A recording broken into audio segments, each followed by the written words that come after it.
Hello, good evening, everyone. Good evening, teacher.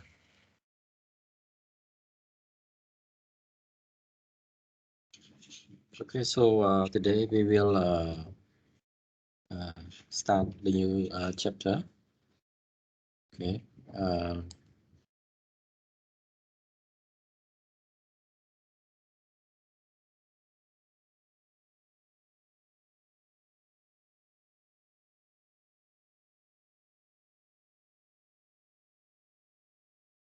Uh, so the chapter today we will look at the comparative economic development. In other words, we will trying to group or classify countries.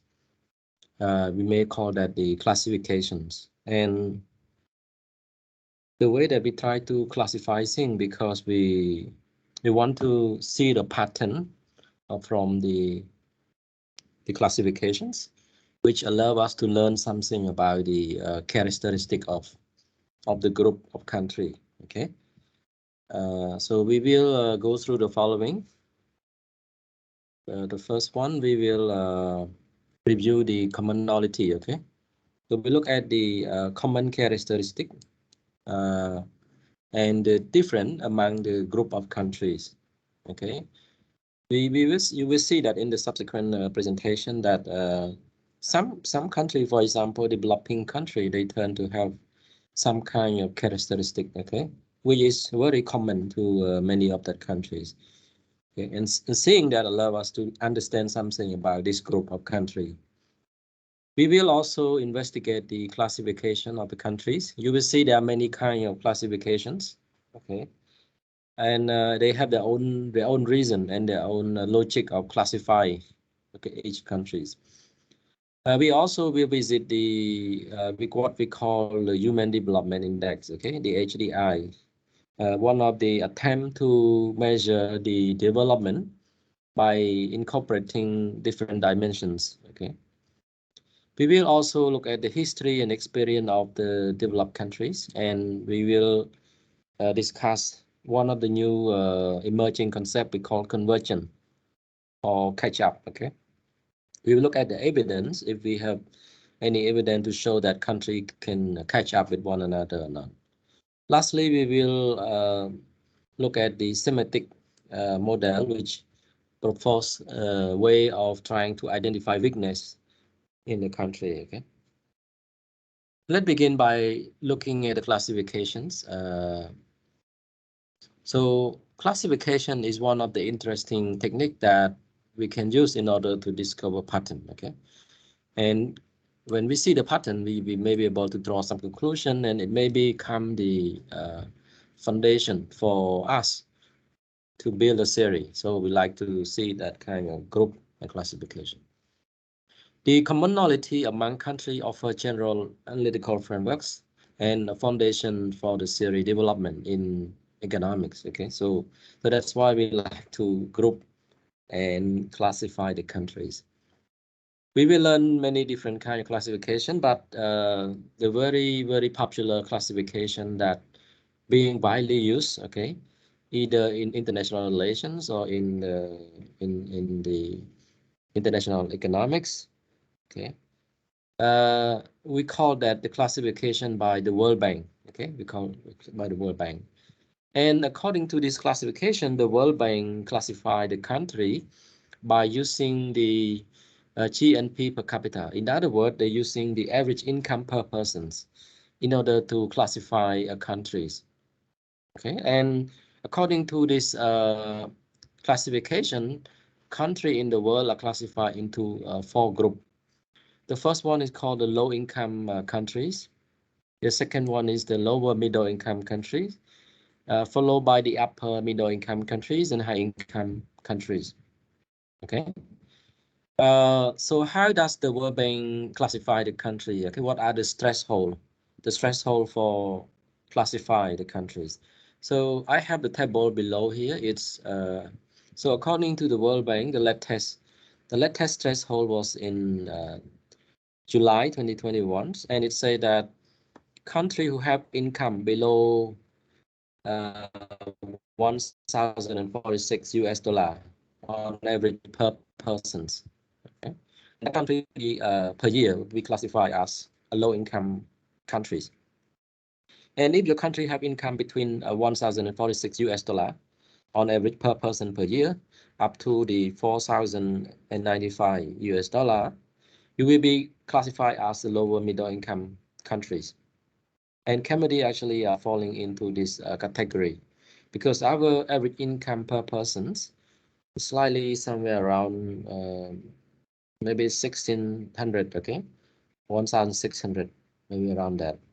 And if your income and average income per person in your country are between 4,096 up to 12,600, you will be classified as an upper middle income countries.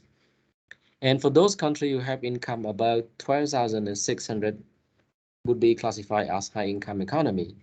And by the way, the threshold have been changed from, it has been renewed, okay, from 1 year to the other year. So for example, in last year, the threshold was only 1,035, but this year, in the year 2021, the threshold increased to 1,046, okay? So that's how the World Bank classify the countries. By the way, Cambodia is intended to graduate from the low middle income countries into the upper middle income country by the year 2030.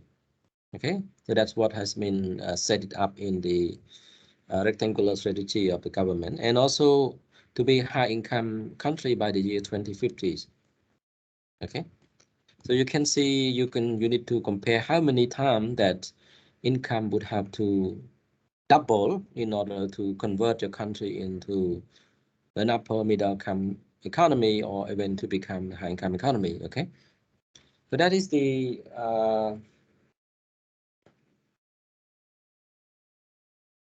classification by the World Bank. Okay, the classification by the World Bank. By the way, beside classification by the World Bank, there are many other kind of classification. For example, classification like OECD, okay, and the Euro area LDC. LDC is classification by the United Nations. Okay, I will show you how the classification for the LDC is being actually the characteristic that being used to classify country as a least developed countries. Okay, in the following slides. Then we have classification like small state, landlocked country, G7 or G20, and so on. So there are many kind of classification, but perhaps the most actually well-known one is the classification by the World Bank and the classification by the United Nations, okay, the UN.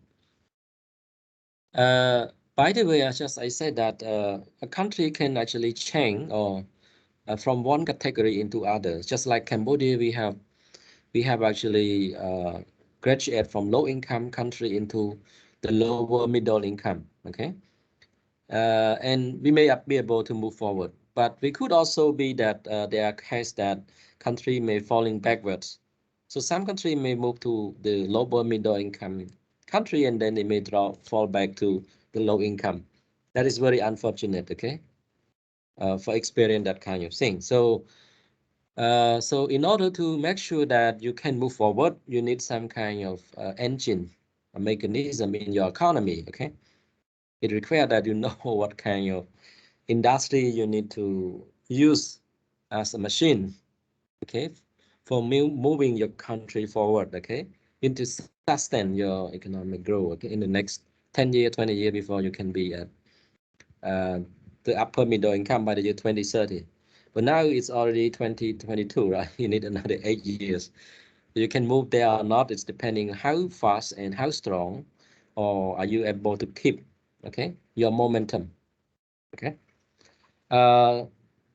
So in the next table, I'm going to show you a group of countries that are moving to high category.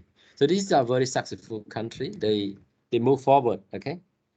For example, country like Haiti, they have last year in the year 2019, the average income per person is only 790s, and they were in the low income group. But by the year 2020s, they have moving into lower middle income economy. So let's congratulate them, okay? Their average income per person increased to about 1,250. Okay, so that is the Haiti. And we have country like Moldova, who actually transformed from the lower middle income into upper middle income countries. Okay, and you have Tajikistan there. Okay, also moving from low income into the lower middle income. Okay, and in the next table we have a country that moving to lower categories. You can see a list of the countries. For example, we can see here the Indonesia is very sad for Indonesia. Last year, Indonesia was classified as the upper middle income, as the average income per person reached 4,050 US dollar, okay, per person per year. But by the year 2020, the COVID-19 have actually drawn the Indonesia economy and leading to contracting of the economy, and average income decline to 3,870, and they become to the lower middle income country again. Okay, so we see these are very sad news for this country. Okay, so the next I'm going to show you the transitions for a long period of time, and we can take a look what is the change that have been happened. Okay, over the long period of times. Okay.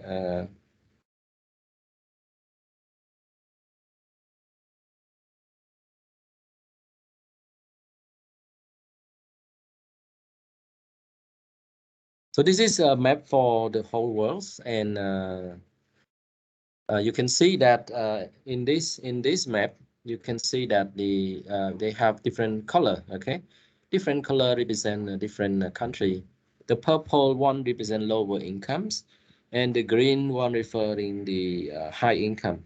Okay, so let's see how the transition have been happening over a long period of time. So let me share the. Okay. So hopefully you can see that. Okay. So you see that in the year, in the big, you can see this is the world today. Okay. We see our country have a light color with in light purple color, which is classified as lower middle income. And you can see this area, which is the including Russia and Ukraine, a few countries there, they were classified as the upper middle income. Okay, upper middle income, and even China. Okay, and we have Japan here, which is classified as the high income. And in the North America, you have the US and the Canada, which classify as the high income. And you have the Mexico and Chile, Brazil, okay, and Argentina, which regarding as the upper middle income, okay, and except Chile, which is successful and high become the high income. So if you look in that, you can see most of the low income by the year 2020 are located in the Africa continents. Okay? So country like Zambia, okay, or Mozambique. Mozambique is the poorest country in the world. Okay, and you can see country like Congo, okay, Ethiopia, Sudan, okay, mostly they are in the African continent. But country like Afghanistan, which is suffering the civil war, also be one of these. Even India have actually moving into lower middle income. So let's see how the transition have took place. So let me play the transition. I mean the animations. So we begin in the 1987. You can see our country is still a lower income. By the year 1992, we're still there. Okay, and 1994, 95. Okay, 96, 97, 98. 99, okay, 2000, 2001, okay, 2002, and 3, okay, and 4, and 5, 6, 7, 8, 9, okay, 10, 11, 12, 13, okay, 14, 16, okay. So in the year 2015 that we graduate into lower middle income countries. So you can see how long does it take, okay? So it's important to keep the momentum for your economy, okay, to keep moving forward. Let me going back to the slide. Okay, so you can see that transition, okay. So in addition to the classification by the World Bank, another kind of classification which also widely used in international stage, I mean politic and international relations, are called the classification by the United Nations. And this called the classification of the least developed country, the developing country, and developed countries. So this is a group of the least developed country. And the latest update was in February 2021.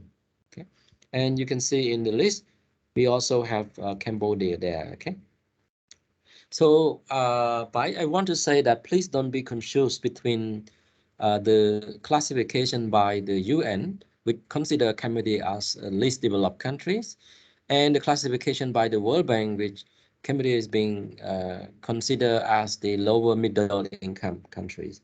Please be sure you see the difference. Okay, don't confuse it. The classification by the LDC was based on three criteria. The first one is the classification by the income, average income per persons, human assets, and the economic vulnerabilities.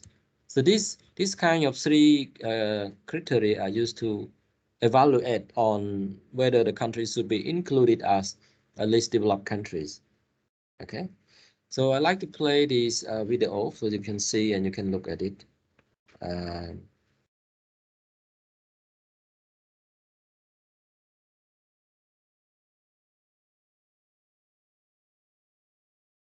Okay, so wait a minute.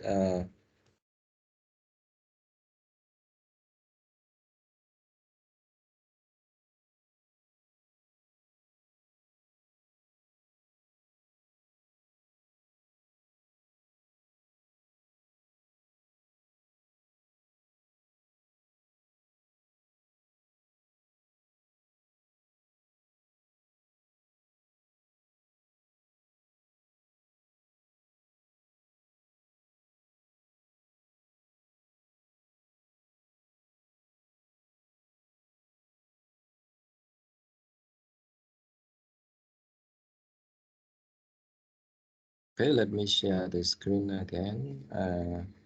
Okay, so let's see the classification by the United Nations on LDC.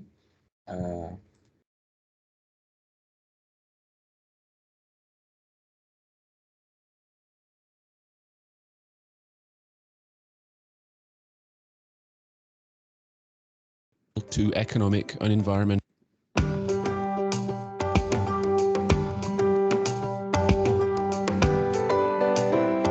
Least developed countries, or LDCs, are low-income countries which are highly vulnerable to economic and environmental shocks and have low levels of human assets. The UN Committee for Development Policy, or CDP, reviews the list of LDCs every 3 years and makes recommendations on the inclusion and graduation of eligible countries. The committee uses three criteria: human assets, economic vulnerability, and income per capita. 47 countries currently qualify. The Human Assets Index comprises 5 indicators: school enrollment, undernourishment, maternal mortality, adult literacy, and under 5 mortality. The Economic Vulnerability Criterion has 8 indicators: population, remoteness, export concentration, victims of natural disasters, share of agriculture and fishing in GDP, share of population in low coastal zones, instability of exports, and instability of agricultural production. The latest income per capita threshold for graduation from the LDC list was $1,242. A country must meet 2 of these 3 criteria at 2 consecutive 3-yearly reviews of the CDP in order to be considered for graduation. Alternatively, an LDC may exceed twice the income per capita threshold for 2 consecutive reviews. The latest level was $2,484. 5 countries have so far graduated from the category: Botswana, Cape Verde, Equatorial Guinea, the Maldives, and Samoa. Angola and Vanuatu were also scheduled to leave in 2020 and 2021. The LDC category was created to give less developed countries exclusive access to certain international support measures, in particular on aid and trade. For instance, all LDCs have duty and quota-free access to European and US markets, as well as other countries, under dedicated trading arrangements set up to help LDCs. World Trade Organization members grant special and differential treatment to LDCs. Official donors have committed to allocating 0.15 to 0.2% of their aid to LDCs. There are lots of other international support measures for LDCs, including climate change financing, reduced contributions to the UN and WTO budgets, and help with travel to international meetings.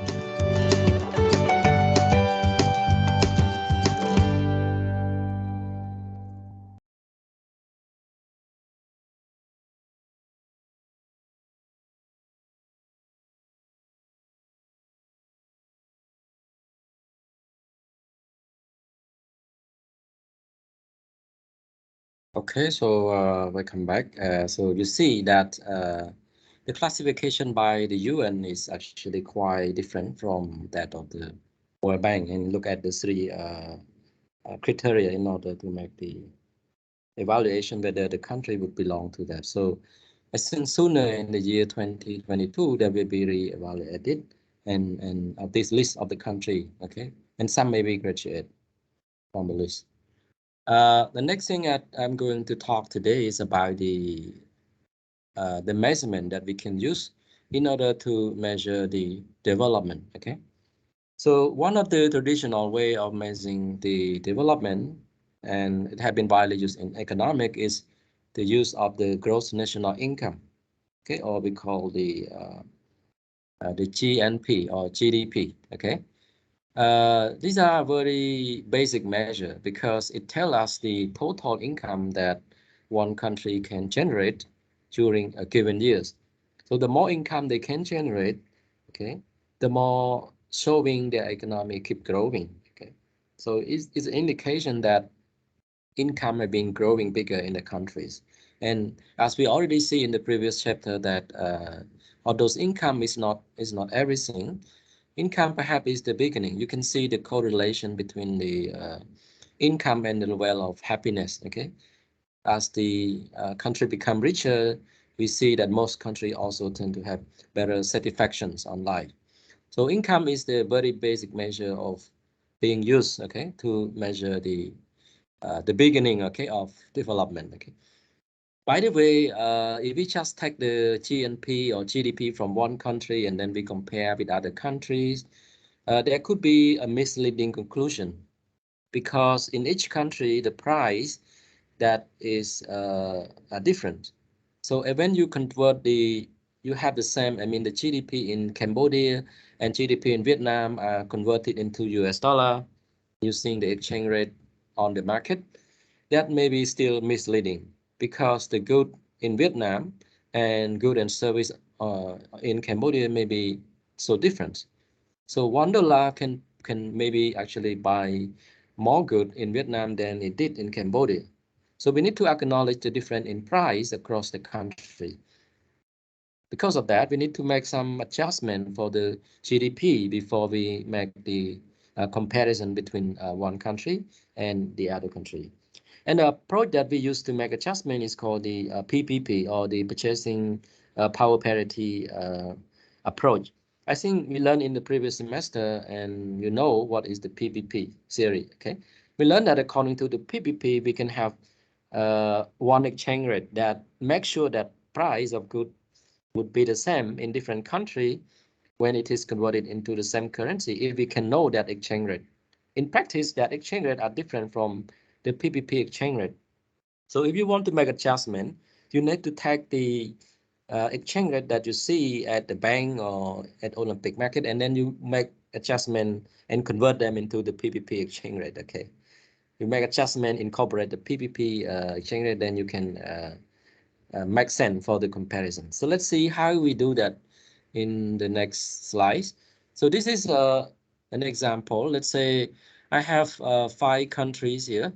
So I have the Australia, Brazil, China, Africa, South Africa, and the United States. Okay, and I'm trying to compare the price of the McDonald's, I think Big Mac or a burger. Okay, so in Australia, one burger would actually cost about 4.56 Australian dollar. Okay, because it's quoted in a different currency. Okay, and in Brazil it's 9.50 Brazil real. In China it's 14.70 Chinese yuan. In South Africa it's 19.45 South Africa rand. And in the US it's 4.07 US dollar for one hamburgers. So we cannot compare, right? Because it is in different currency. I cannot say, oh, Australian hamburger is more expensive than in US. I cannot say that unless we have the same currency. So of course we can actually convert them into the same currency. So we can do it as if we can know the exchange rate. So in column 4 here, the column 4 here, let's ignore column 3 for a moment. Column 4 is this exchange rate at the market, at the bank, at ABA, at Akleda Bank, at Olympic Market. Okay. So for example, for the exchange rate of Australian dollar, it's 0.92, and 0.92 here, by $1 US, you need to pay only 0.92 Australian dollar. So this is a unit of foreign currency per unit of the US dollar. So to buy $1 US, you just need to pay only 0.92 Australian dollar. Similarly, to buy one Brazilian real, oh sorry, the real, to buy $1 US,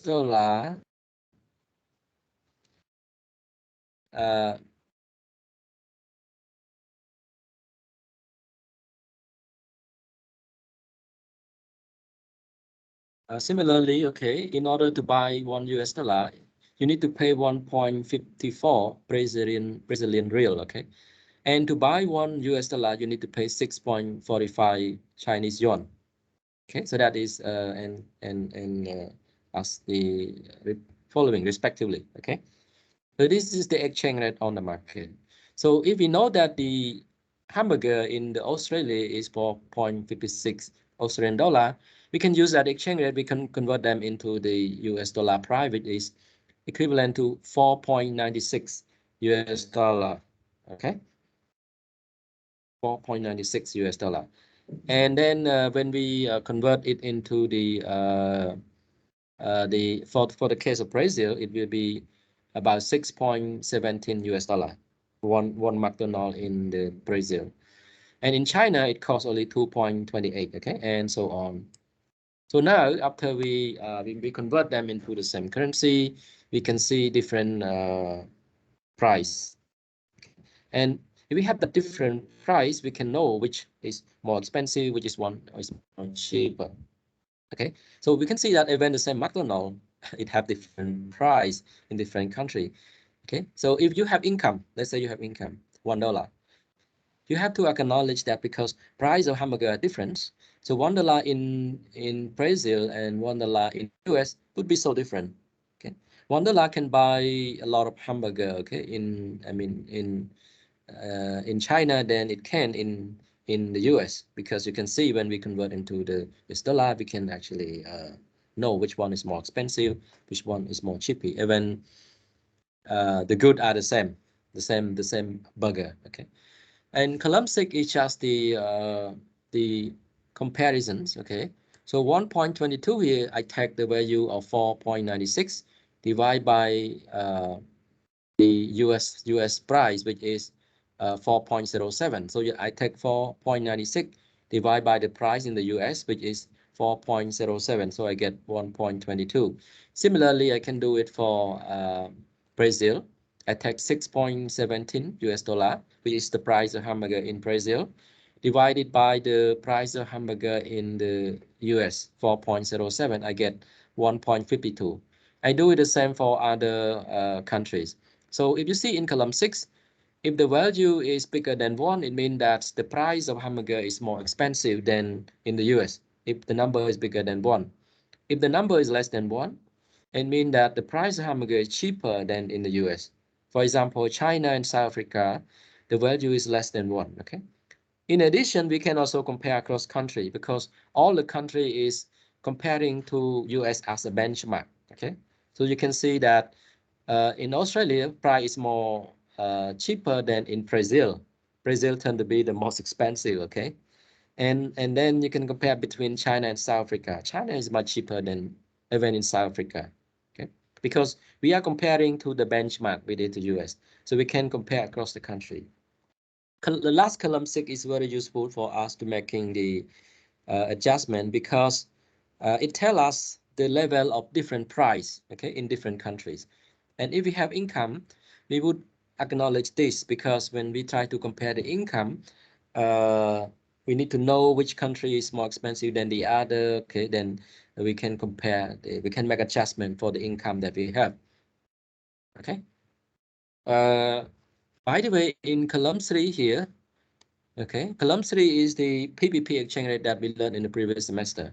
Remember that the PPP exchange rate, okay, which we learned in the previous semester is equaling to the price ratio. Remember, you take the price ratio of the two countries. So if you take the 4.56 divided by 4.07, and exchange rate between the Australian dollar and the US should be that in order to buy $1, you need to pay 12 Australian dollar. That should be the exchange rate that make the hamburger having the same price. But you see in the market, the actual exchange rate at the bank and Olympic is not that. It's only 0.92.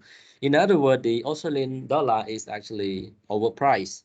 Okay, overpriced. It's too much expensive than what it should be. Okay, so in that case, you can see that so you can try to incorporate. Of course, if you're looking at the column 6, you see the formula for column 6, which I show in the table below here. It's quite similar to the real exchange rate that we learned, right, in the previous semester. So column 6 is nothing. It's just real exchange rate.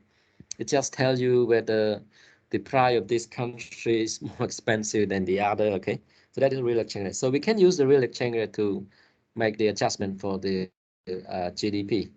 So let's say we have two countries. So let's say I have the GDP in China, which is $100. Okay, example. Okay, and I have a GDP in Australia, which is 120. Okay, so I know they have different income, and I also know that the price in this country are very different.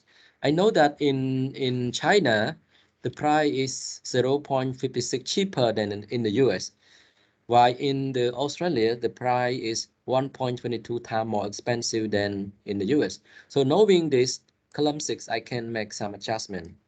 So I make adjustment for China, okay, because $1 can buy more good in China than in the US. So I have to take the $100 income of China divided by 0.56, I get 178. And for Australia, I need to take the GDP 120 divided by the real exchange rate with 122, and I get 98. So we can compare what is 78 and 98. We can know that the income in China is higher than that in GDP, and that comparison makes sense because in addition to comparing the dollar and dollar, which is the same currency, we also acknowledge for the difference in price in China and Australia. Okay, so that's how so in the statistic of the World Bank and at IMF or any other ADB and other organizations, what you see is that the GDP adjusts for the PPP, and this is how it works. Okay, so any question regarding this PPP adjustment, please let me know. Any questions? Panyarot, Lam Panyarot, good evening. Not yet, health teacher. Okay. And Daniel, good evening.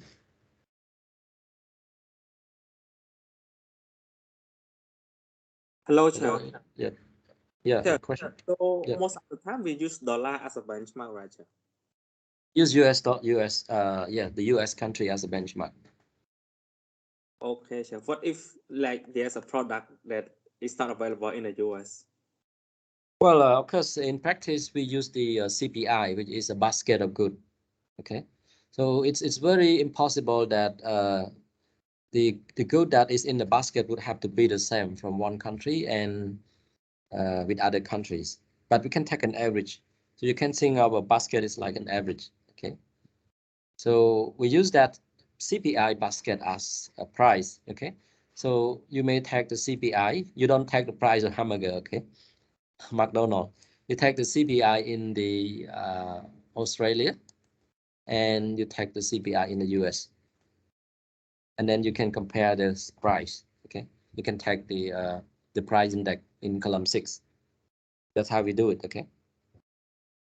Yes, sir.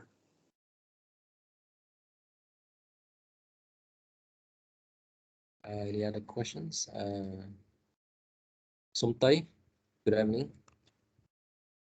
No question yet, teacher. Okay, so let's move on then. The next thing I want to show you is the list. This is the how actually the GDP that we make adjustment, the average income per person that we make adjustment for the PPP. Okay, and this is for the year 2017. So we have a list of country here. You can see for our country, Cambodia, if we don't make adjustment for the PPP and average GDP per person, income per person on average would be 1,230 US dollar. Okay, on average per person per year. Okay? Per year. So if a person earn only 100, then you can multiply by 12 months, and you know it's actually below that. That's what we call the average. Anyway, when we make adjustment, you can see the number would actually increase to 3,750. Okay, this is because the price in Cambodia is much cheaper than in the US. So when we actually make adjustment, we have to multiply it. Okay. The next slide, I'm going to talk about a new measurement that we use to measure the level of development. Okay, and that is the Human Development Index. It is an index that has been proposed and invented by the UNDP, United Nations Development Program. This index has been initiated in the 1990s, and it intended to use in order to measure the status of socio-economic development. Okay, so as by the name imply, it's not actually mainly including the economic aspect. It's also including the social aspect. So the index is a composite index. Okay, and it captures 3 important dimensions. Okay. The first dimension is the health index, which including to measure the level of health. Okay. So in this, okay, in other words, you want to say that a person have a good well-being if the person can live longer and live healthy. Again, he is healthy. Okay. So in that, the UNDP actually used the life expectancy at birth, okay, as the indicators for capturing the health index. You may actually question why don't the UNDP use other like there's a death rate or birth rate, okay, or maybe the other like number of beds at hospital, okay. So the fact that the UNDP prefer to use the life expectancy at birth as an indicator to reflect the how a person can live long and healthy, because life expectancy is a measure on average life that a person can live on average. Okay, in our country, I think it's around maybe 56 or 57. Okay, on average, person can live up to that. That people live longer than that, and people live less than that. That's what we mean by life expectancy. But a person who can live longer, only the person is healthy. Okay, or perhaps the country have a good healthcare system. Maybe the hospital, the doctor qualifies, okay, and the medical equipment is modern, so that when people have disease, they can receive a good treatment and they can recover very soon. That way, they can live longer. So life expectancy may be a good indicator to reflect this kind of thing. That's why the UNDP actually use it. For the another dimension is the educations, okay, educations index. And for the education, the UNDP actually choose two indicator. The first one is the average year of schooling for adult that is age more than 25. Okay, and this you can see that on average. Okay, on average, what is the highest level of completion for the education level? Okay, for the person who are age 25. So if you do that, you can know whether adult can finish grade 6, grade 7, or 8 on average in that country. That's called average year of schooling. The other indicator that is being used to measure the level of education improvement in the country is the expected number of years of schooling for school-age children. This is the estimation of how long that the kid actually start school and then actually continue the study until the highest level of education. Okay, so that's called expected years of schooling. Okay. So these two indicators used to measure the education dimension or education index. So you can take an average of these two, the arithmetic average of this, in order to get the education index. And then the last dimension, the dimension number 3 in the Human Development Index is the income index, okay, the standard of living, the standard of living. This is the UNDP use the average income per person, but they make adjustment for the PPP, okay, that which I explained in the previous slide, okay. So these are used as the indicator for represent the living, income. We learned already in the previous chapter that development mean dimensions, multi-dimension. So HDI, UNDP HDI is an attempt, okay, to incorporate that kind of things, okay. And generally the HDI have a value between 0 and 1, okay. I will show you how we actually calculate and obtain the estimate of HDI in the next slides. But for the moment, generally the value of the HDI is between 0 and 1. And if the value is close to 1, it means that the country have a better improvement in terms of human development. Okay. However, if the value is close to 0, it means that the country actually doing poorly in terms of human development. Okay. So that's how we interpret the value of the HDI. Okay. So after we get the index for the health, index for the education, and index for the income, we can combine them together by using the geometric mean in order to obtain the value of HDI. I will show you how we do that in the next slides. Okay. By the way, you may have question, why do the UNDP prefer to use the geometric mean rather than arithmetic mean? You already learned in the, in high school and also in year 1, okay, how we get the arithmetic mean, right? We just take the value, we add it together, we divide it by the number. So in case that you have 3 indicator like health, education, and income index, you can add them divide by 3. This is what we call the arithmetic mean. But we also have something called geometric mean. When we take the multiplication of the 3 indicators and then we can rise to the power 1/3. Okay, so that's called the geometric mean. So for UNDP in the calculation of the HDI, they use geometric mean. And the reason that they use geometric mean rather than the arithmetic mean because it's allowed for imperfect substitute, okay, among the 3 index. In other words, if a country has improvement in education, but they do poorly in terms of health, this cannot be substitute, okay? And the value for the HDI would be low, okay? So in only the case that you do all good in all the 3 areas in terms of health, education, and income, so your value of HDI would be higher, okay, if you apply the geometric mean. So that's why UNDP preferring to use the geometric means. So this is how we go about calculating and obtaining the number. So you can see here, this is a brief diagram that show how we do it. So we have the 3 dimension here. You have the long and healthy light, the education dimensions, and the income dimensions. So you see in the health, they use the life expectancy as an indicators. In education, they use two indicators: expected year of schooling and the mean years of schooling. And for income, they use an average income per person, adjust for the PPP.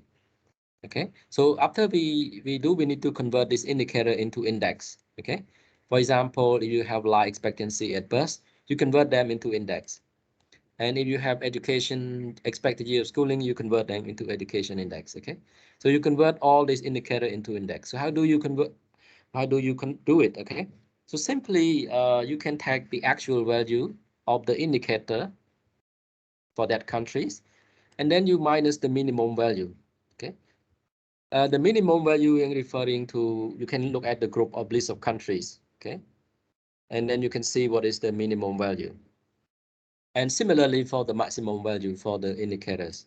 Okay, so you can see that the way that we convert this indicator into the index is quite easy. Okay, for example, let's say we have the life expectancy in the countries, so we have an actual value, and but we looking at the regions. Okay, in the group of country and region, we can see that the value that is the lowest in the region, okay, we can get the minimum value. Okay, the minimum value. So actual value for the country may be higher or maybe lower than the minimum value. Okay, it cannot actually lower than the minimum value, right? Because you take a list of country and you pick up the smallest numbers as a minimum value, and so that every country in the list would have value that is above or at least equaling to that minimum, but it never smaller than the minimum value. So the index would never negative, it always positive, right? Because the actual value of the countries of the indicator would always at least bigger or smaller, at least bigger or equal to the minimum value. It never actually smaller than the minimum value. Okay. Similarly, the maximum value will always bigger than the minimum value. So you see that index must be positive. Or moreover, you can see that the numerator period, okay? If you take the distance between the maximum value and the minimum value, maximum value is the largest in the group, including the countries. And minimum value is the smallest in the group, including the countries itself. So this gap is much bigger than the numerator period. Okay, so you know that the index will always be between 0 and 1. It never bigger than 0 and 1. Okay, so the fact that we convert them into index because we want to make sure that the value is between 0 and 1. Okay, it's very easy to interpret.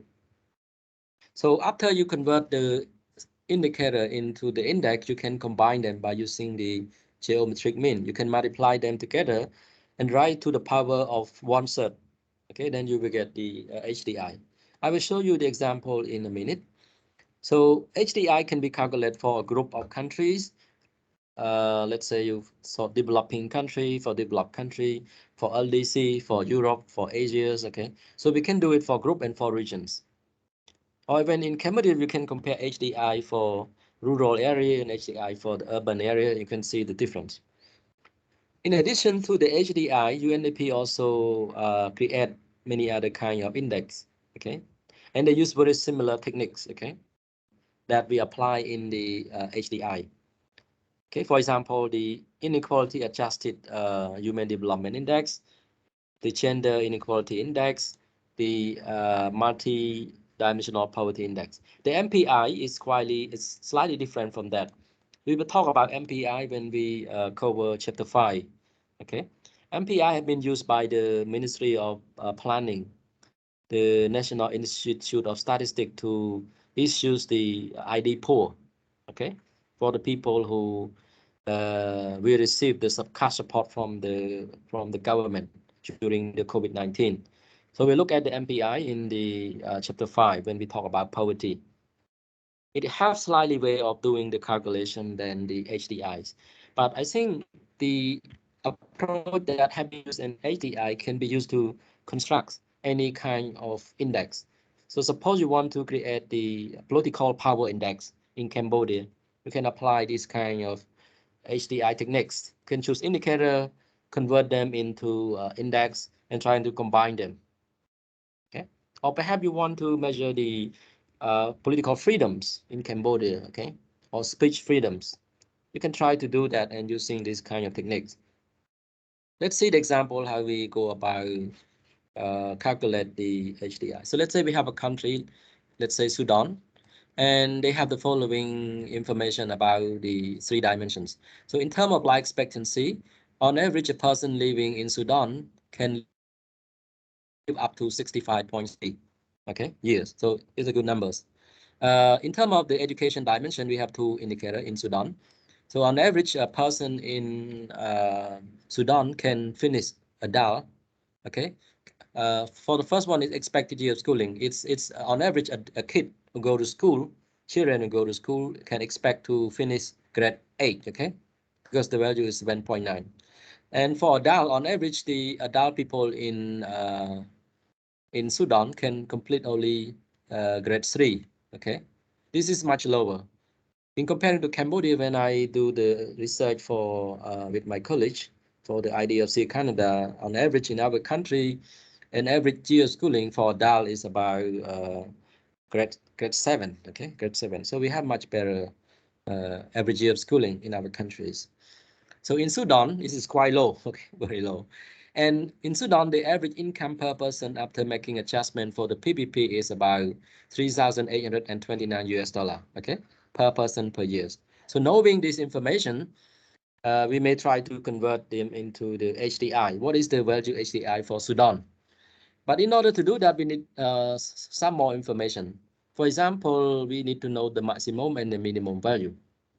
So in terms of health, when we take a look at the list of countries, okay, which is the member of the UN, we see that the minimum value in terms of life expectancy is 20, and the maximum is 85. So there could be country who live much longer, up to 85 years. Maybe Japan, who have the longest life living, okay. And in terms of education, you can see that the minimum value for the list of countries who are member of the UN is 0. In other words, these are the people who did not go to school. They don't have education. They're illiterate. Literacy rate is 0. And for the maximum average year of schooling is 15. Okay. And similarly for expected year of schooling, the minimum value is 0 and the maximum is 18. 18 is equivalent to you finish bachelor degree and then you go for high graduate, postgraduate education like a master degree and so on.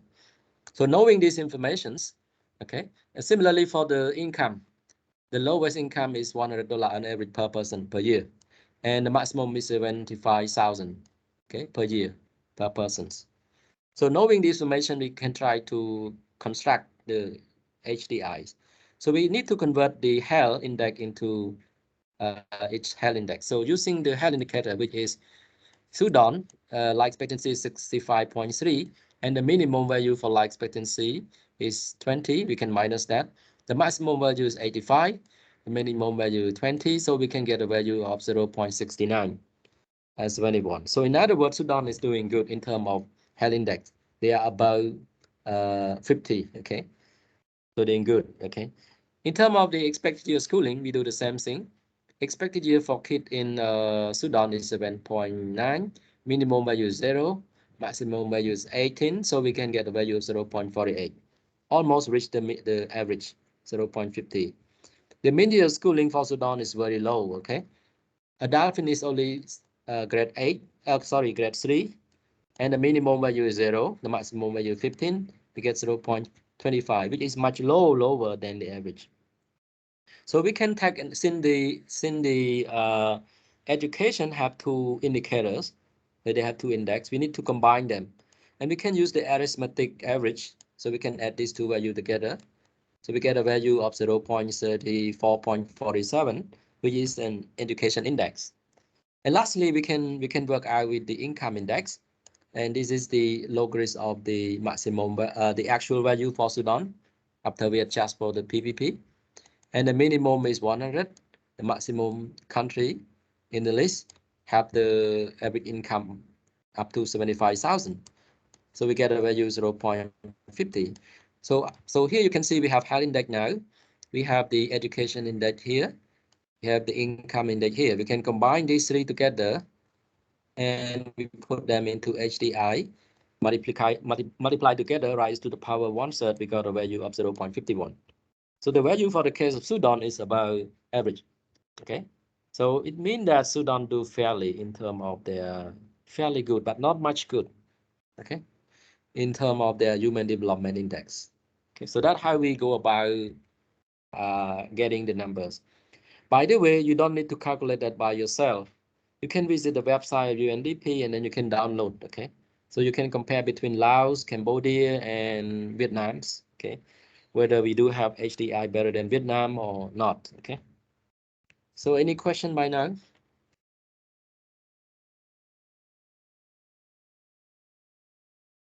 Okay. I want to ask the minimum and maximum number. Right. Is it from the UN website too, sir? Is it correct? Right. The minimum and the maximum value is obtained from you look at the list of the countries, okay, including the country that you want to find out the HDI. Okay. So for example, the member of UN, you have around 300 countries who are the member of United Nations, right? So each country you have these informations. So you're looking at the list of these 300 countries, you can find the minimum value in terms of their life expectancy.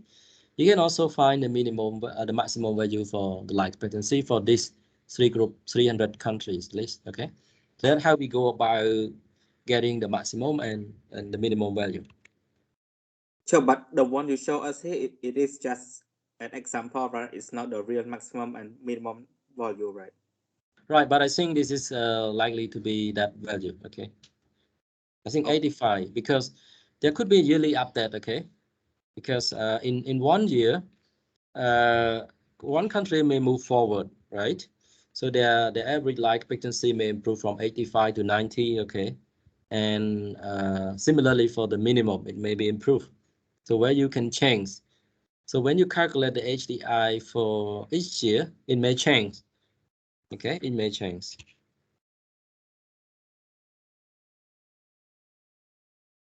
Dom, does that answer your questions? Yes, sir, understand, sir, but I am still not quite sure the difference between expected and mean year school. Okay, very good. Okay, the mean year schooling we talked about early and average for adult. Okay, so what you see is that you go and asking the adult, okay, and asking them how many year, what is the highest grade that you have complete, and then they give you the answer. And you take an average of this among the populations, you get the mean year of schooling. Okay, Don, is that clear? For mean year of schooling. For the Yes, sir, expected year of schooling, we need to do predictions. We need to forecast. Okay, so we don't know. We have to forecast. We have to project it. So you take a kid of grade 5, and over the course of his life, you can try to see, okay, what is the highest level that the kid who enters school can complete, okay? The probability of completing the school, okay? I think the UNESCO may have detail on how to do that with the prediction and estimating the expected year of schooling, okay? So this expected year of schooling is apply only for children, okay, that go to school age children. Because children during the year may drop out, okay, and they may come back and continue, or there are children who keep going on, okay. So they have a way of trying to estimate, okay, expected year. Expected means something that you have to evaluate, estimate it, okay, condition on some information you know about dropout rate and continuing rate, okay. I think you can find detailed information how to do the calculations by going to website of the UNDP, also and the UNESCO, okay. They will tell you how expected year schooling is being calculated. Yes, sir. Any other questions? Yeah. Samnang, good evening. Hello, lecturer. I have a question. Yes, go ahead. So for the index, so the higher the score, the better it is, right? Right. If the value close to 1, it's very good. But it rarely the case that a country would have a value equal 1, so it's always close to 1. And if the value is actually close to 0, it means it's not. I mean, they do poorly. They do poorly in terms of the human development. So the country in the world will rank their eight will rank in terms of HDI index based on the score combined, right? Right. If we want to compare the human development level in each country, we may need to compare the HDI, and by that we need to rank them. I think in the next slide it will be the ranking like what you said. Okay, so this is a ranking of HDI. Okay, so for example, you can see let's take a look at country like Canada and the US. Okay, you see that Canada is ahead of the US in terms of ranking of their, maybe the HDI is higher in terms of, you can see here HDI Canada is 0.92 and 6. In United States, it's 92.4. It almost very equal, but Canada is doing much better than the US. But when we're looking at the average income per persons, we see the US doing much better than Canada. Okay, in terms of the expected year of schooling, on average in Canada, a kid or children expect to finish 16.4. Okay, while in the US they do much better. And in terms of mean year of schooling, okay, all better, but in life expectancy, Canada do better. Perhaps Canada healthcare system is much better than the US. Okay, even though their average income per person is behind the US. Okay, so if you want to say about the welfare, the well-being of the people, then HDI is one measurement that you can use to make assessment, because it incorporate into the measurement the three dimension, the health, education, and income. Okay, comparing with China, you can see in the list China ranked number 86. Okay, because their level of average income per person is too low. Okay, comparing to the US, and the year of schooling is also behind the US, and the mean year of schooling also. Life expectancy is in the US and China not much difference, but in Canada actually much higher. Okay, you can see all this and then you can interpret it. And the next slide actually trying to show you the comparisons of the transition and the evolutions and the development of the HDIs in region by region. We want to compare different regions. For example, this is from 1990 up to the year 2015, right? And you can see we have a list of regions. So the blue one here is the European and the Central Asia. Okay, and then you have the East Asia, the dark, I mean the solid black line, followed by Latin America. Okay, the black dashed line, and South Asia, which is a light color blue line. And we have the Arab state in sub-Saharan Africa. If you see that, you can see that on average, most of the country would actually, I think it's the highest is nobody country is about the value of 1, right? It's still 0.8. Okay, you can see it's the highest. Okay, but generally in practice we don't reach that. But looking at the region, you can see the dark blue is the represent the Europe. They do much better. Okay, but for the East Asian Pacific is still below that. Okay, and then for South Asia is still below, and the worst one is Sub-Saharan Africa. Okay, but there's one interesting here. We can see country who have a dashed black line here, which is the Latin America and the Caribbean, are much way almost. Their level of human development index is comparable to that of the Europe. Okay, you see the dashed line is almost overlap. Okay, from 2005 to 2015, you see they overlap. So it means they have comparable level of human development index with the Europe. So Latin America and the Caribbean are doing good. Okay, in terms of the HDIs. This is not strength, right? We already learned in the previous chapter that the colonization that have chosen this Caribbean as and Latin America as the place where they're going to live. So they build an institution and infrastructure that is conducive for this country to enjoy fast economic growth and development. They have a better education system and so on. Okay, so we see that thing. Okay. The difficult one is in sub-Saharan Africa. Okay, it's very low below the average. Okay, So any question by now? Morgat, good evening.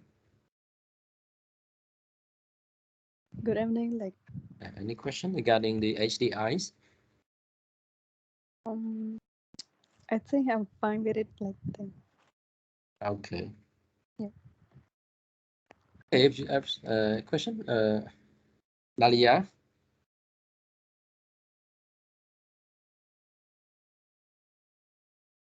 Hello, Dalia. Okay. Oh, yeah, it's not there. And so we can go on if there's no questions. So the next thing I'm going to talk is the diversity and the commonality of developing world. Okay. So in this part, we're going to compare the common characteristic that likely to have with the developing countries. And then we compare that with the rich country, the high income countries. So these are the characteristics that the developing country tend to have. Okay, so first they tend to have lower level of living and productivity. We will go through each one by one in detail in the subsequent slides. This one is just briefly.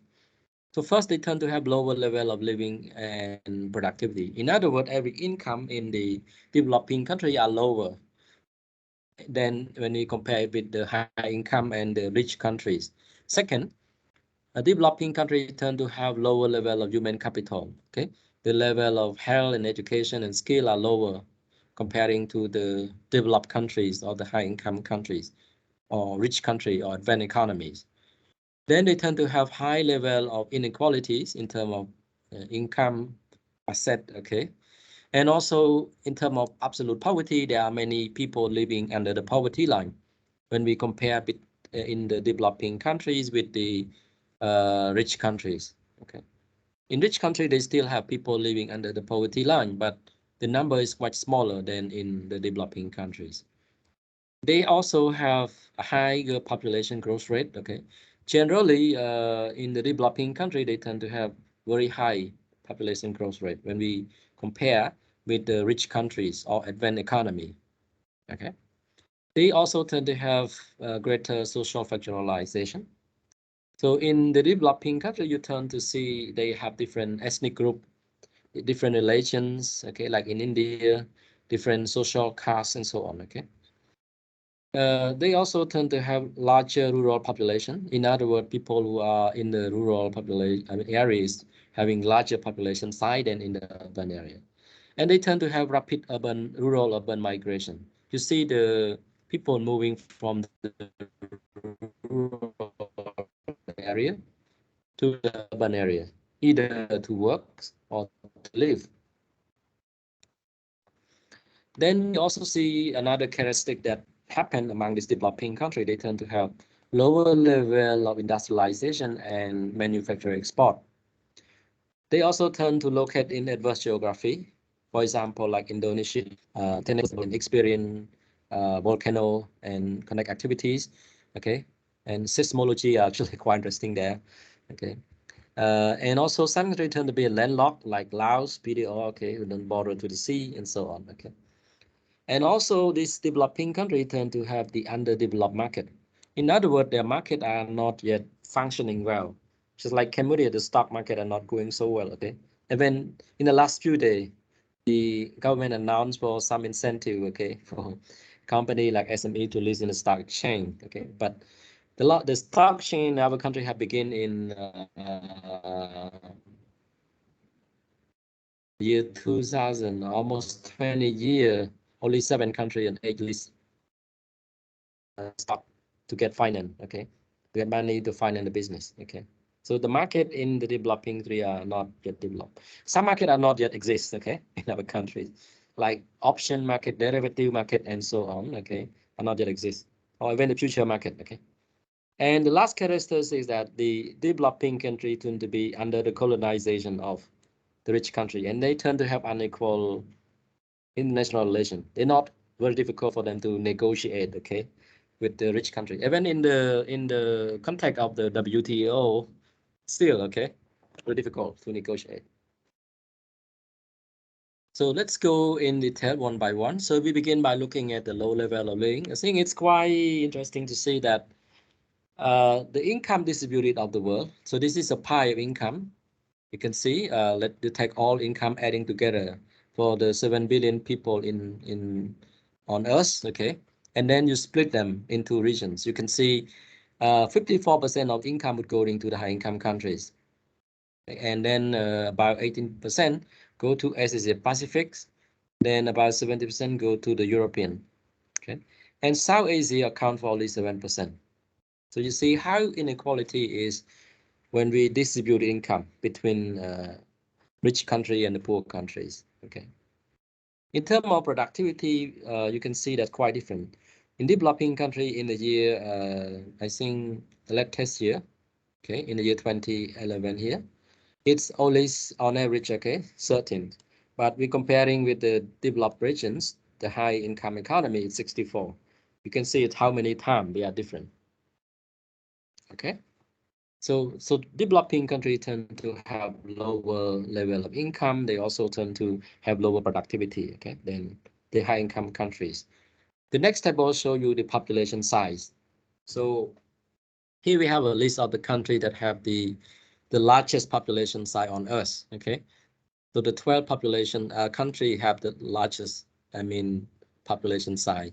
On the other, we also have the least population country in the world, okay, on the right hand side. And we can also attach with the GNP and average income per persons. Okay, so you see the China is the largest, is the country that has the largest population on Earth, with a population of what about 1,300 million. Okay, so this is very big population, about 1 billion, 1.3 billion Chinese. Okay, followed by India and United States. Okay, Indonesia. Indonesia is all in our South in the Asian, okay, the Association of Southeast Asian, but they did have larger population size, okay. And looking at the average income per person on the next columns, close to the population size, you see, and when China had bigger population size, almost as India, okay, India had bigger population size, okay, but you can see the average income per person are quite different, okay. Why? China had bigger population size, but the average income per person reached 8,600, while in India you already reach 1,800. Okay, very low behind China. So this is telling that population size is not a key that can make the economy grow actually richer or poorer. You can see the difference between India and China. Okay. So what is the point? The point is that how you mobilize your people. Are you putting your people in the right skill, the right jobs? Do they have jobs? Okay. If not, then when you have population size, it does not make any sense. I mean, it would not be an important engine for moving or mobilizing your economy. Okay. On the right hand side, we have the country with the least population size. So we see country like Micronesia and let's say Grenada. Okay, these are island countries in the Pacific. I think between the Australia and the Philippines. You can see the population size of these two small countries are almost the same. Okay, but you can see the average income per person are quite different. Okay, you can see Grenada market almost 3 times higher than Micronesia. So we can say the population size is not the key, but how you mobilize your people. Okay, how you employ them is the key. The next slide actually shows the level of human capital in the developing country. You can see this is the number of under 5 mortality rate in the year 1990 and 2017. In other words, this indicator is telling you the number of deaths, okay, per 1,000 birth rate.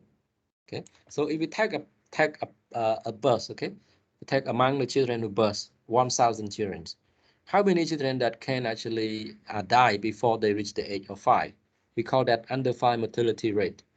So when we take a compare, we can see that in low-income countries, in the year 1990s, the number is reached about 170. Okay, so in other words, per 1,000 births, it means that the number of the reach about 170. in the year 1990s. However, in the year of 2017, the number in the low-income country have declined to about less than 80, okay, per 1,000 births. Okay, and if we compare that with the lower middle income and the upper middle income and high income, we can see they way better. Okay, the number is much smaller. So as the income improves, we can see the number under mortality rate under 5 also decline. Okay, but we can see in the developing country the number is still bigger and larger than that in the high income countries. This is the enrollment rate. Okay, you can see when we compare between the low, the middle income, and the high income, you see that high income have the highest net enrollment. Enrollment rate here, you take the number of children who enter into school in the year 2017, and you take account of dropout. Some students may, okay, before they finish primary school. But we can see the net enrollment rate is higher in the high income country than in the low income. In the low income, it's reached only 79%. Among 100% enrollment, 79% keep going, okay, at school.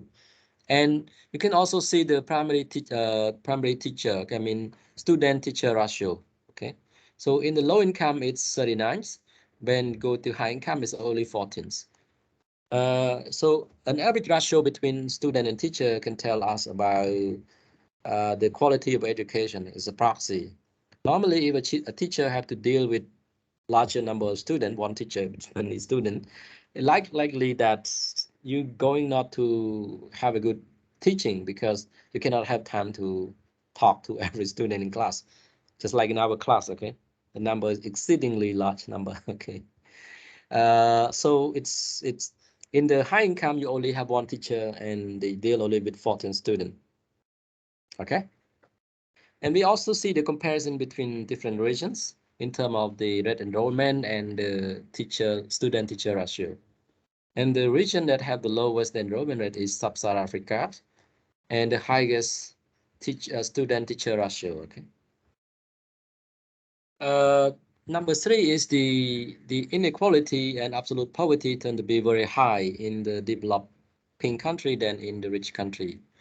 In the year 2017, an estimate about 9.2% of the global population are living below the international poverty line per day. Okay, so if anybody who actually earn income less than $1.90 per day, the person will be classified as living below the poverty line, and they will count it as poor. So an estimate of 9.2%, okay, of the global population. So the global population is around, I think, 6 billion. So, and you can think of 10% of this, okay, 6 billion. So maybe about 1 billion are living under the poverty line.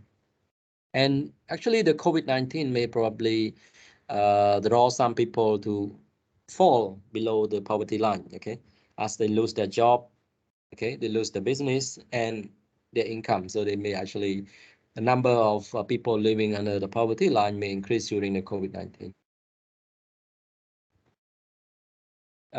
Regarding the population growth rate, we also see that in the developing country, they tend to have, on average, okay, a high number of population growth rate. This is not to say that every country have very high population growth, but we say that on average, okay? So this is a list of countries that have the crude birth rate, okay, for a list of country. And this is the crude birth rate is the number of children born alive each year per 1,000 population. Okay, so among the 1,000 population, the number of children that born alive, okay, they born and then they are not die at birthplace, okay. So maybe we can take a woman 1,000 population and we can count the number of the baby born and alive, okay. So we see that country that have the highest number is some country in Africa like Angola, Chad, Mali, okay, and Niger. The number reach 45 and above, okay, per 1,000 populations. And you can see Cambodia is around 20 to 24, okay, it's still high, okay. And when looking country in Europe, like in Finland, Germany, Great Hungary, Italy, Japan, okay, even Singapore and and they have the number is less than 10. So birth rate is much lower in high-income countries. So why is it matter to care about population growth rate? Population growth rate can be seen like a red point with two edges. Okay, it can be a good thing, it can be a bad thing. Okay, but a good thing is easy to understand because you need labor, right? You need people for supporting your economy. You need people to work in different sector of economy. If you don't have population, that is so bad. Okay. The other thing that of concern is about the dependency burden. This is the proportions of the total population age between 0 and 15 and age about 65. So below 15, we count them labor as child or children. Okay, if you want to see child labor, you must ask them. Okay, if they age below 15 and then they work in child labor. That is the definition provided by ILO, International Labor Organizations, and the UNICEF. And for people age about 65 and over, these are called old people. They are the people who retire from works. Okay, so if you take the number of these people and you compare with the working age population between the age of 15 to 60 to 65, you can see the dependency ratio. I mean, dependency and how big is the dependency burden. Okay. And the dependency burden become very of the critical issues for countries that are experiencing aging society like China, Japan, South Korea, and even China today. Okay, this is I show you the pyramid of the populations. So you can see this is a pyramid population for a country that experiencing expanding population. You can see the number of children that is below 15 are bigger. Okay. This is important because these children are going to enter into the labor force and they become very important for the working age population for supporting your economy. And you can see from the age of 15 up to the age of 65, they have actually new baby born and enter into the labor force. And only a small percentage of people who are age about 65, old people. Okay, this is called expanding population structures. And we have also the contracting. So this is what happened in the aging society in countries like Japan or South Korea. You see that number of children are declining. Okay, you have smalls here, and you have a bigger population who are older. Okay, in Japan, if I met old women, they always visit hospital. Okay, and the same treatment every week on the bus, public bus. Okay, commuting and going to school, I see a lot of old people. And so the advent in the medical technology, MRI and other advanced technologies allow the treatment, allow people to live longer. So you have bigger size of old people, you have fewer number of kids. In Japan, people get married, I think at age of more than 30, and some may be afford to have only one kid. So the number of population is declining in this society, and in the next 10 years, 20 years, they're going to lose the labor. The economy will be collapsed because no labor. So you see, this is what happening to the contracting population structures, and it facing the U.S., the advanced economy, okay, like South Korea or China. That's why China eliminate the one-child policy, okay, because they need this. They foresee in the coming 50 years they're having this problem. For Cambodia, we do not have that kind of issues yet, but we will have one if we don't actually think about it, okay? So we need to have a population policy that foresee what is going on. Today in the aging society like Japan, they're depending on labor importing from Cambodia, from Vietnam, from Laos to support their economy. You see that's why South Korea signed agreement with our government and taking labor from here, okay? Because they're lacking labor in their countries. The other issues about the population structure is regarding to the social security system. You know, you may have heard about things like the pension system, okay? Pension system. So the pension system is a pool of money that people contribute to the fund during their working lives, okay? So when you're working, you put the money in the pool. And then when you grow old, you claim your money and then you make use of it, okay? The thing that is threatening to the pension system in aging society is that the one who are working, the number of working population is narrowed down, it's shrinking. Okay, And you know the money that flowing into the pool would have to flow out to the old people. Government take the money from this pool, transfer into the poor. Sorry, to the old people. They transfer from the people who are working, okay, that put money into the pool, take the money out, transfer to the old people, to retiree. Okay, and so if the number of the working population is declining because you don't have labor, because you don't have children, okay, you marry very late,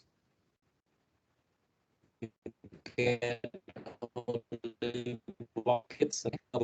So what to do is that you need to take more money from this working population, and they are not so happy. That's why Trump actually win the election, because Trump actually want to eliminate the Obamacare, who actually trying to keep supporting, okay, old people, and at the cost of the working population age. Okay, so you're not happy unless you have to increase the burden on that. Okay, so this is how we have to think of in the next 50 years or 30 years, how you're going to sustain your social security system, like the pension system. Okay, so that is the population structures, and population growth rate is one of the key ingredients. We'll talk about that more in chapter 6 when we're looking at population issues. The next thing I want to talk is about the greater social factorialization. Okay, you see, in some countries they tend to have different ethnic group.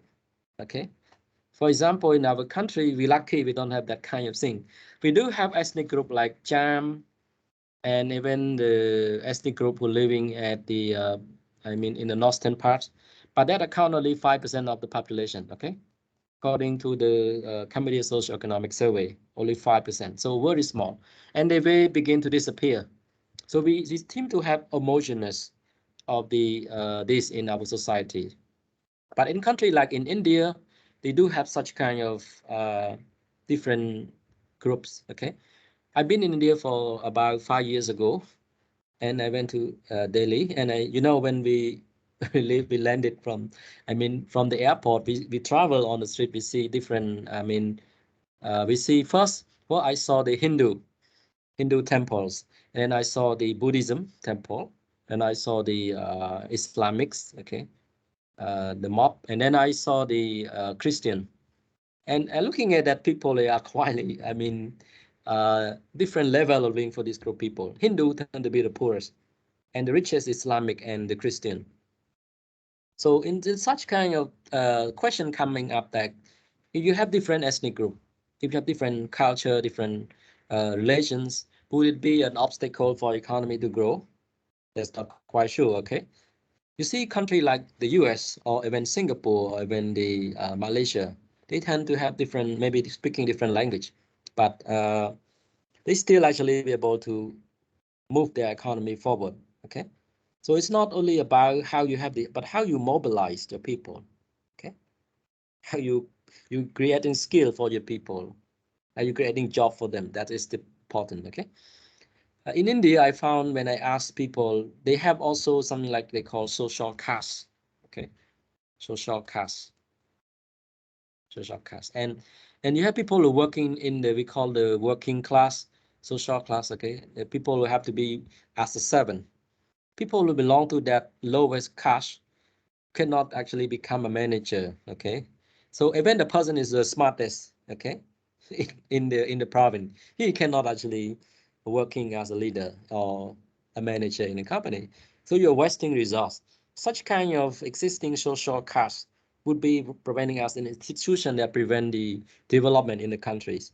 Okay, that maybe happen in India, and that why India grows so too slow. Okay.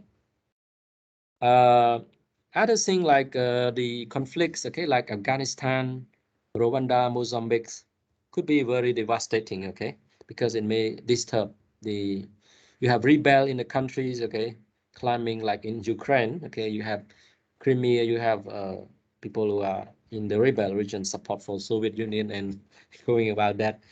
That could be a problem, okay, because you don't have time to mobilize them, okay, difficult to mobilize these people. Okay, the next thing that the developing country tend to have is they tend to have larger people living in the rural area, and they have the rural urban migration. This figure I take from, I think, during the period where many of the workers returning from Thailand, because in Thailand it has been announced if you don't have working permits and you cross the border, then you will be counted as illegal.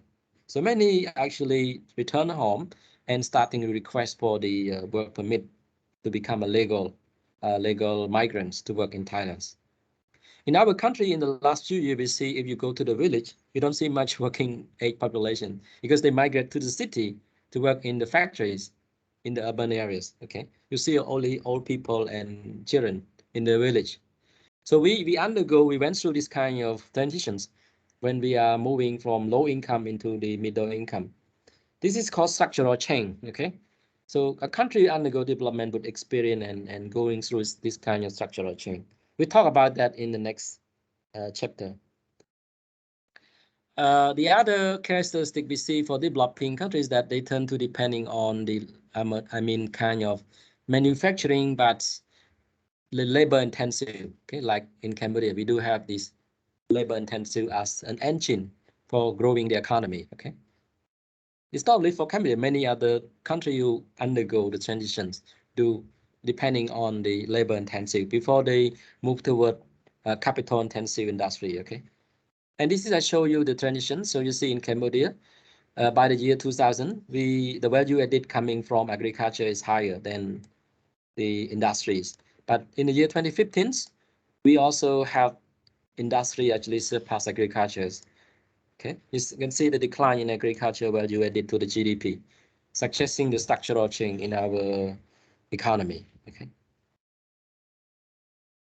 In addition, we also see that developing countries tend to locate in adverse geographic, okay, like landlocked country, okay. So when you are landlocked, it may be difficult for ship, okay. You don't have seaport, and so it's not easy for doing trade, okay. You have to depending on other countries. Some countries also luckily to locate in the resource endowment, like Indonesia. You know, Indonesia actually are living on the what we call the volcanic regions, the active region of the Earth tectonics. They experience earthquake but they are very lucky because oil actually are easy reachable. They just you put the finger, okay, just a little bit though you can reach the oils. However, you have to go through the volcanic eruptions and other kind of things. So sometimes it's a curse, sometimes it's a bless. Okay. The other characteristics is that you have the underdevelopment financial market like Cambodia, imperfect markets, incomplete information, and so on. The last characteristic is that we are under the colonized by country like France, okay, and we are influenced by their colonizations. So this is the parliament in Cambodia in the 1930s, okay. So from the right there, they set up the election system, the government system, administration system, education system, and so on. Okay, so they influence our public work sectors, and we also tend to depending on external source. Okay, like FDIs and borrowing. Okay, so these are the characteristics that we can see for the developing countries. So, any question for that up to this point? Okay, a lot. Okay. Mostly are the information and the statistic, okay, that we can use in order to classify, to observe the pattern that may happen among the group of countries, okay, to learn about them. That's why we call classification, okay. I think I like to end here. If you have any question, you can ask now. If not, I'm going to stop here. So next week we will talk about the concept of convergence or catch up, okay? And we're looking at the evidence to see if country like Cambodia can catch up with Singapore or not, okay? And how could we know? Is there any way we can know it? Is there any way to test it? Okay, that's called convergence. Any other questions? Danit? No question like. Okay, and Konitha? Sukun Konitha? No question. Okay. Okay, if not, I think I'd like to end the lecture here. So we will meet again next week. Okay, and we will continue with the rest of the chapter. With that, I'd like to say goodbye and also have a good dinner. Enjoy dinner with your family and enjoy the evening. Goodbye. Goodbye. Thank you, Chair. Goodbye. Bye, Lê. Goodbye.